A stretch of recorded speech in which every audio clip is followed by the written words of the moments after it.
देखिए, हमारे president Jammu Kashmir national conference के डॉक्टर फारूक अब्दुल्ला जी, उन्होंने डायरेक्शन दी है कि पूरे जम्मू कश्मीर के अंदर बहुत जल्द पंचायतों के और लोकल बॉडीज़ के चुनाव होने जा रहे हैं। लिहाजा हमारे जितने भी डिस्ट्रिक्ट प्रेसिडेंट हैं वो अपने अपने इलाका जात में जाएं और पंचायती इलेक्शन के लिए और लोकल बॉडीज़ के लिए तैयारी करें। इसी सिलसिले में हमारे यहाँ के प्रेसिडेंट जनाब चंद्रमोहन शर्मा जी, जो जम्मू अर्बन के प्रेसिडेंट हैं, और ब्लॉक प्रेसिडेंट यहाँ के हमारे सरदार गुरनाम सिंह जी, आज उन्होंने यहाँ पे 75 वार्डों का सबसे पहले 34 नंबर वार्ड को चुना कि हम यहाँ से शुरुआत करेंगे, और यहाँ से शुरुआत करने के बाद हम जम्मू के पूरे 75 वार्डों के अंदर वार्ड कमेटियाँ बनाएंगे, मोहल्ला कमेटियाँ बनाएंगे और निशानदेही करेंगे कि किसको यहाँ से इलेक्शन लड़ाया जाए। लिहाजा मैं आज इनको मुबारकबाद पेश करता हूँ, चंद्रमोहन शर्मा जी को और गुरनाम सिंह जी को, कि उन्होंने इस वार्ड से शुरुआत की है और यहाँ से ये निकलेंगे और बाकी तमाम जम्मू के जितने भी 75 वार्ड हैं यहाँ पे वहाँ पे वो कमेटियाँ बनाएंगे और मोहल्ला वाइज कमेटियाँ बनाएंगे और वहाँ निशानदेही करेंगे कि किस नौजवानों को हम आने वाले म्यूनसिपल चुनाव में खड़ा करेंगे और वहाँ से इलेक्शन लड़ाएंगे। लिहाजा यहाँ के वार्डों की जो हालत है वो आपके सामने है।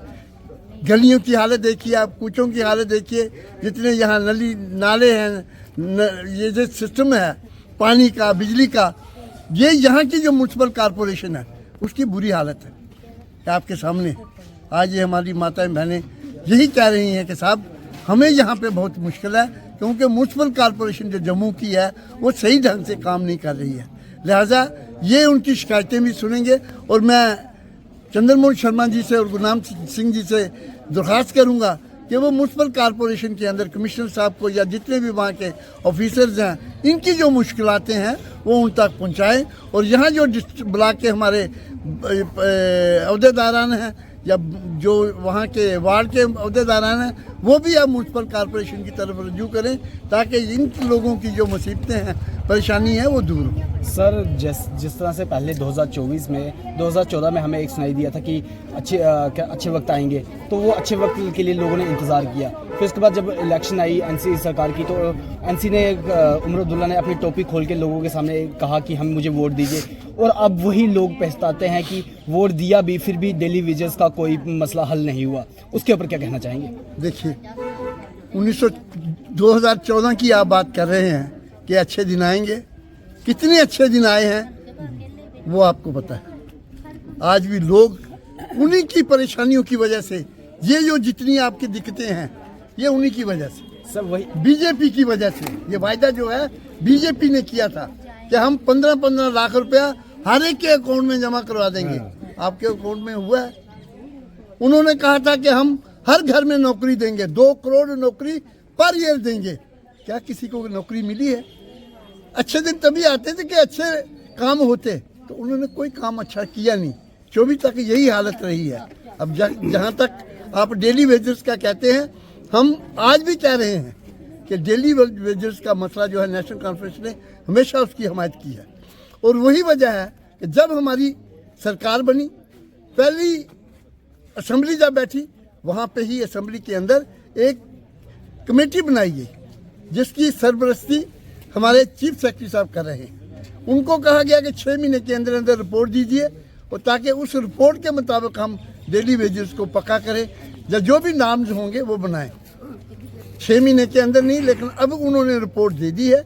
रिपोर्ट सरकार के सामने है, और मैं आपको यकीन दिलाता हूँ कि डेली वेजेस का जो भी मसला है वो यही सरकार, उमर अब्दुल्ला सरकार पूरा करेगी, और वो अनकरीब उस पर सोच विचार होने वाला है। हमारी जो कैबिनेट मीटिंगें चल रही हैं, कल भी होगी या आगे भी होंगी, तो ये जो रिपोर्ट आई है उस पर पूरा हम उस पर गौर किया जब भी कोई रैली या कुछ भी सुनते हैं तो उसमें गरीबों का सबसे पहले मसला आता है कि गरीबों को हम ऊपर करेंगे। लेकिन अब एक दूसरी तरफ ये भी चल रहा है कि हर जगह बुलडोजर चलता है, जो भी कुछ बोलता है तो उसके ऊपर क्या है। जैसे अभी भी एक अरफाज जैंग जो जर्नलिस्ट थे, उनका घर तोड़ा गया, और बाद में उनको गुलाम नबी आज़ाद जी का कॉल आई और उन्होंने कहा कि आपका घर किसने तोड़ा, तो उसने कहा कि म्यूनसिपैलिटी आके तोड़ गई। तो उसने कहा म्यूनसिपैलिटी तो आती तो उमर अब्दुल्ला के सरकार में ही है ना। तो उसके ऊपर और जब उमर अब्दुल्ला से पूछा जाता है वो कहते हैं कि मैंने नहीं तोड़ा। बिल्कुल दुरुस्त बात है। शायद आपको पता नहीं है कि जम्मू कश्मीर के अंदर ड्यूल पावर चल रही है। पावर सेंटर दो है, एक एलजी साहब है और दूसरे चीफ मिनिस्टर साहब है। ये जो मसला है आपका, पुलिस का मसला हुआ, लॉ एंड ऑर्डर का मसला हुआ, या ये जो मकानों का गिराने का मसला है, ये एलजी साहब के सुपुर्द है। ये हमारे चीफ मिनिस्टर साहब के सुपुर्द नहीं है। क्योंकि आपने सुना होगा कि जब चीफ मिनिस्टर साहब को पूछा गया कि वो जर्नलिस्ट का मकान किसने गिराया, तो कहना हमने तो गिराया नहीं। उन्होंने कहा ऑर्डर किसने दिए, कहता हमारी सेक्रेटरी से तो गए नहीं। और वहाँ के ऑफिसर को जब पूछा गया तो वो भी कहता है कि भाई चुप है कि हमें चीफ मिनिस्टर ने ऑर्डर नहीं दिया है। तो फिर अगर चीफ मिनिस्टर ने ऑर्डर नहीं दिया तो ऑटोमेटिकली ऑर्डर कहाँ से आया, वो समझ लीजिए आप कि ऑर्डर कहाँ से आया होगा। हमारी कभी मंशा नहीं है। नेशनल कॉन्फ्रेंस हमेशा लोगों को घर देती है, गरीबों को घर देती है, गरीबों को जमीनें मुफ्त दी, वो नेशनल कॉन्फ्रेंस ने दी। आज अगर नेशनल कॉन्फ्रेंस लोगों के घर गिराने पे आ जाए तो मैं समझता हूँ कि वो ना दुरुस्त होगा, गलत होगा और ना ही कभी नेशनल कॉन्फ्रेंस गिराएगी। सर दूसरी तरफ एलजी का ये भी बयान आया कि एक दूसरे पे थोपने से कुछ नहीं होगा, काम तो आपको करना पड़ेगा और जो चीज़ आपके अंडर है उसके ऊपर काम करिए। भैया वही तो हम कह रहे हैं, हमारे अंडर नहीं है। वो जो ऑर्डर एलजी साहब दे रहे हैं वो हमारे अंडर थोड़ी है। अगर हमारे अंडर तो चीफ मिनिस्टर साहब कहते, क्योंकि चीफ मिनिस्टर साहब को कोई रोकता है क्या? अगर वो ऑर्डर इशू करे वो कहेंगे नहीं मैंने नहीं किया ऑर्डर। वो एनसी पर थोप रहे हैं, वो एनसी को बदनाम करने की कोशिश कर रही है बीजेपी।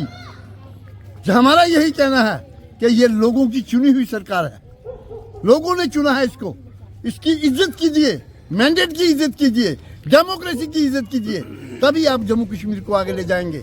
अगर जम्मू कश्मीर की चुनी हुई सरकार पे आप ऐसे काम, जैसे जो काम उन्होंने नहीं किए हैं, तो उन पे आप थोपेंगे, नेगेटिव नैरेटिव पैदा करने की कोशिश करेंगे, तो इससे ना ये मुल्क के लिए अच्छा है ना जम्मू कश्मीर के लोगों के लिए। सर एक दूसरा मसला जो महिलाओं के बीच में बड़ा चर्चा में रहता है कि उनके लिए बस फ्री तो की गई लेकिन उनको बिठाया नहीं जाता, उसके ऊपर क्या कहना चाहेंगे? और ये महिलाएं कई दिनों से ये बोलती आई है और आपने अभी कई दिनों से पहले ही ये बात सुनी होगी कि ई बस को तोड़ा गया सिर्फ महिलाओं के द्वारा।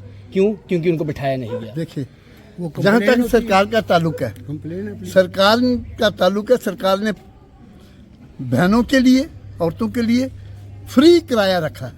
ये सरकार का काम था ना।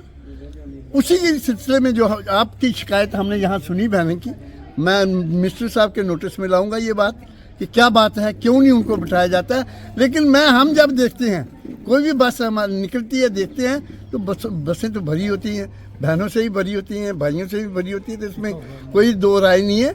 या चाहिए कि भाई स्टॉप इनके रखे जाए, जहाँ स्टॉप हो वहाँ बहनें खड़ी हो जाए, वहाँ आके बस रुके, चाहे भरी हो चाहे खाली हो, लेकिन बस जरूर रुके और वहाँ बैठने देख लें। अगर खाली हो तो बैठ जाए, नहीं खाली होगी तो नहीं।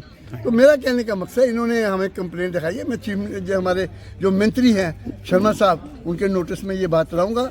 SRTC का जो इनका मैनेजर है उसके नोटिस में भी लाएंगे और हम जरूर बात करेंगे। सर एक आखिरी हमारा सवाल कि स्टेटहुड कब आई? जम्मू कश्मीर के लोगों को ये सुनने की बड़ी चाह है कि स्टेटहुड आएगी।